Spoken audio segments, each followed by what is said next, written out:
Assalomu alaykum, hurmatli televizor ko'rguvchilar. Yaxshimsizlar? Dunyo Uyg'ur qurultiyi tor televiziyasining kunlik xabarlar programmasiga xush keldinglar. Men Iftixor Abdurashid. Juma kuningizga muborak bo'lsin. Hurmatli ko'ruvchilar, tövəndə diqqətinizlər kunlik xabarlar programmamızın təfsilatı bo'lsin. 10 oktyabr kuni Yevropa parlamenti mutlaq ustun ovoz bilan Xitoy hukumatining Uyg'urlar qaratgan muomalasini ayblaydigan qarornoma e'lon qildi.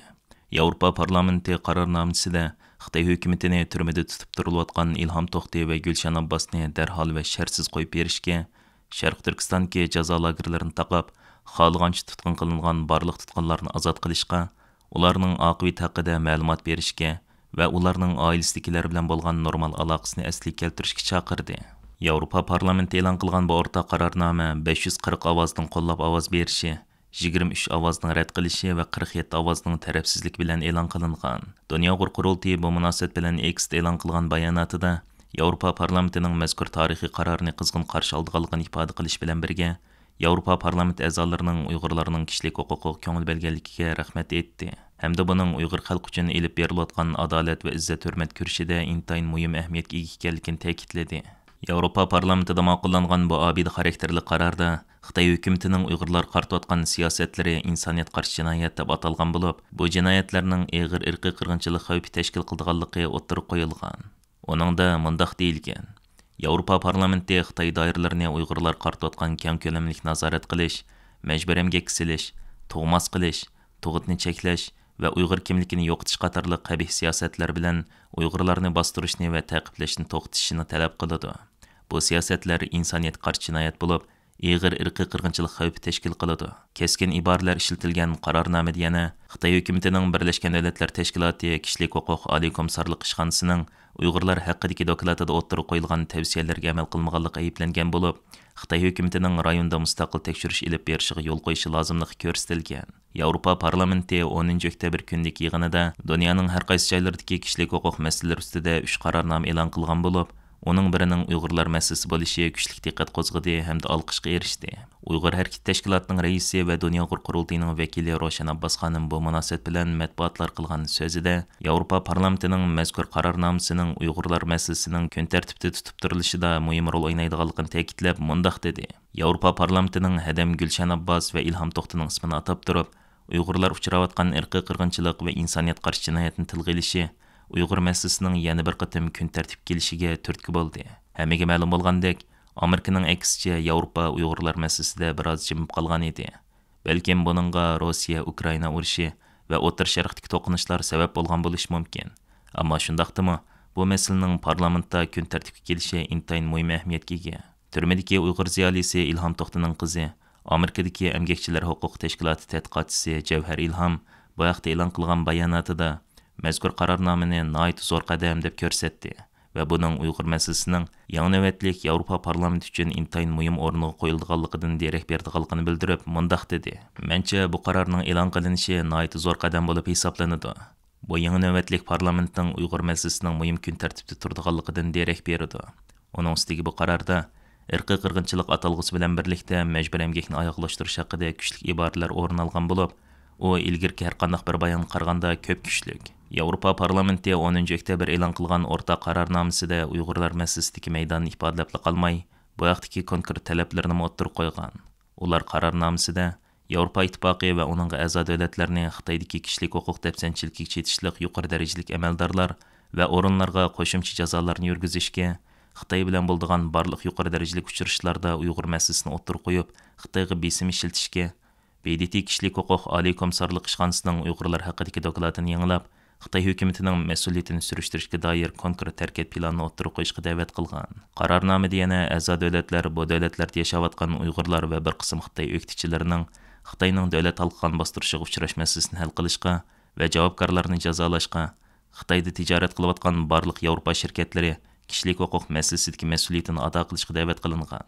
Mutlaq ustun ovoz bilan qabul qilingan bu qarornoma dal Xitoy hukumati Uyg'urlar qaratayotgan irqiy qirg'inchilikni inkor qilish tashviqotini kuchaytgan, chet ellardagi bir qism Uyg'urlarning Sharq Turkistonga berib kelishiga yo'l qo'yish orqali rayonning hamma kishiga ochiqlikni ilgari surayotgan, shuningdek buni Amerikaning Xitoy qo'zg'agan iqtisod urushining bir qismi deb tashviq qilayotgan mezgilga to'g'ri kelgan. Mazkur qarornomani qo'llab ovoz bergan parlament a'zosi Maryam Lexman xonim X'dagi inkasida Мен Xitoy hökumətinin səmiga salamanki, Yevropa İttifaqı Xitoy Kompartiyasının besim ostida yaşayotgan sansızlığan kişiler üçün söz qilish irodasidan hargiz qaytmaydi.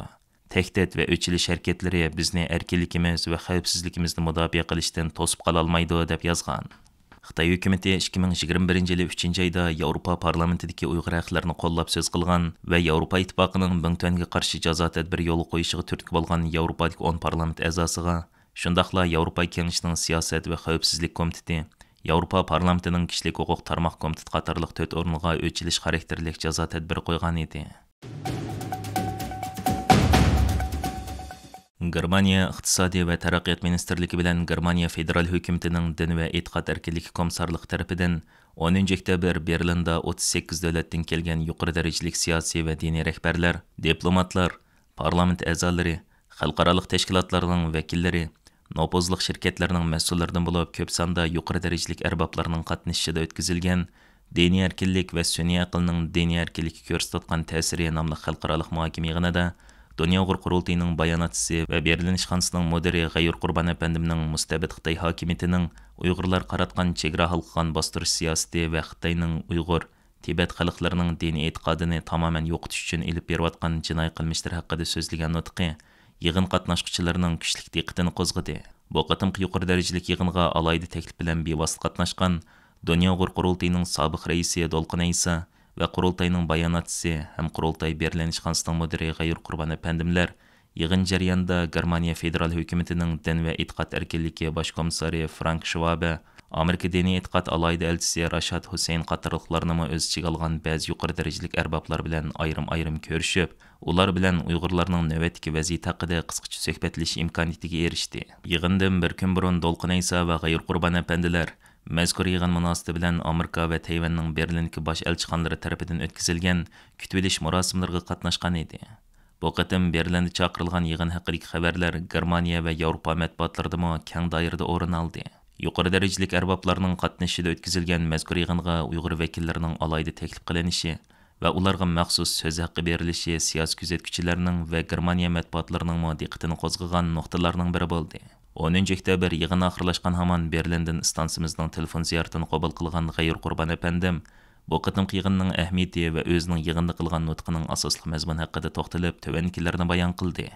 Men bu qitimliq ministr darajaliklar yig'inida Germaniyada Dünya Uyg'ur qurultayi, Tibet harakati va Hong Kong harakati qatorliq tashkilotlar bilan birlikda hamkorlashib qurgan davlat halqagan bostirishga qarshi cho'ng ittifoqninki nomida cümleden Germaniyada Xitoy hukumatiningki Uyg'ur, Tibet va Hong Kong xalqlariga o'z chegaralaridan halqib elib borayotgan bostirish, tahdid silish, oila a'zolarini guruhga avilish va bu yerdagi Xitoyningki diplomatik ishlarida har xil to'solg'ularni yaratib bilish va shundaqla Birlashgan Davlatlar Tashkiloti qatorliq xalqaro platformalardan Uyg'urlarni va Tibetlarni va Hong Kongliklarni uzoqlashtirish u yerda bu xalqlarningki ovozini chiqarishga ruxsat qilmaslik qatorliq ko'plagan taraflarni misol keltirish orqali Xitoy hokimiyatiningki davlat talqigan bostirish qilmishiningki xalqaro qonunlarga xilof ekanligi, boshqa davlatlarningki egilik huquqiga tajovuz qilmish ekanligini ko'rsatib o'tdim. Bu yig'inning muhim gavdik nuqtalarining biri bu yig'inga 30 dan ortiq davlatningki aloqador ministrlari va barqaysi davlatlarningki Berlin turishlik elchilaridan bo'lib 100 dan ortiq kishi qatnashgan yuqori darajaliklar yig'ini bo'lib hisoblandi va bu yig'inda asosliqi davlatningki arboblari so'zlagan bo'lib, faqat tashkilotlardan 3-4 tashkilotlarga so'z berish fursati berilgan. Buning ichidagi bir muhim so'zni biz Uyg'ur vakillari bu yerda qildik. Bu bizningki da'voyimizningki Germaniyada yuqori bir pallaga yetganliginingki bir ifodasi va shundaqla Germaniya siyosatininki Uyg'ur jumladan Uyg'ur masalasiga bo'lgan diqqat e'tiboriningki yuqori oshqonliginingki bir gavdalik namoyandasi bo'lib hisoblandi. Xabarlarda bayon qilinishicha, Xitoyning bir balvoq bir yo'l qurilishining muhim tuguni bo'lgan Xitoy-Pokiston iqtisodiy koridori qurilishi 2013 yılı boshlangan bo'lib, Qashqardan Gwadar portigacha so'zilgan bu qurilishga Xitoy hokimiyati $60 milliard pul sarf qilgan. Biroq Bu qurilish boshlanib hozirgacha bo'lgan 11 yilda mazkur qurilish o'rinlarida xizmat qilayotgan Xitoy injenerlari va ishchilari 16 qatim qurolli hujumga uchrab, jami 12 odam o'lgan va 16 odam yaralangan. Oxirgi qatimliq hujum bu yil 6 oktyabr kuni Pokistondagi mustaqillik istikida bo'layotgan o'zini Baluchiston ozodlik armiyasi deb atagan tashkilot tomonidan elib berilgan. Bu hujumda 2 Xitoy o'lib, 10 nafar yaralangan. Dunyo Uyg'ur qurultiyining muvaqqat raisi Türkiye Hacettepe Üniversitesining dotsenti doktor Erkin Ekrem efendimning tilga ilishicha, hozir Xitoyning bir balvoq bir yo'l qurilishiga bo'lgan noroziliklar yolg'iz Pokistonda emas, Osiyo, Afrika va Yevropadagi ko'plagan davlatlarda turli shakllarda ifoda qilinmoqda. Uning ilgari surishicha, bir balvoq bir yo'l qurilishi Xitoyning jahonga hokim bo'lish uchun tuzilgan bir strategiya bo'lib, Xitoy qanchalik zarbaga uchrashidan qat'iy nazar buni amaliylashtirish uchun tirishadi ekan. BBCning 8 oktyabr e'lon qilgan Pokistonda Xitoylar hujumga uchradi. Chet eldagi Xitoy ishchilar nima uchun Pokiston qatorliq davlatlarda hujum nishoniga aylanib qoladi nomli xabarda tilga ilinishicha, navbatda yolg'iz Pokistonda emas, Afrikalardami kan qurilishlarida ishlayotgan Xitoylarga hujum qilish va Xitoylarning go'riga ilib hodislari ko'plab yuz bermoqda ekan. Bundaq voqealar ilgari Afg'onistonda yuz bergan edi. Xabarda bayon qilinishicha, navbatda chet ellarda bir balvoq bir yo'l qurilishiga munosabatli turlarda 568 ming Xitoy ishlayotgan bo'lib, bularning ko'pinchisi elektr stansiya, yo'l, ko'rik, dengiz porti yasash va kanich sohalarida xizmat qiladi ekan. Biroq Xitoyning bu qurilishlari yerli xalqni ish fursatlari bilan ta'minlamaganligi yoki yerlik hech qanday naf bermaganligi, aksicha ekologiyalik muhitga ziyon solib kelganligi uchun bargan sir kuchli qarshiliklarga duch kelmoqda ekan. Yaqında Kongodagi yerlik aholi oltin kan ishlayotgan Xitoy ishchilarga qurolli hujum qo'zg'agan. Bu yil 7 oyning oxirlari Pokistondagi minglagan Baluchi aholisi Gwadar portida namoyish ilib borgan edi.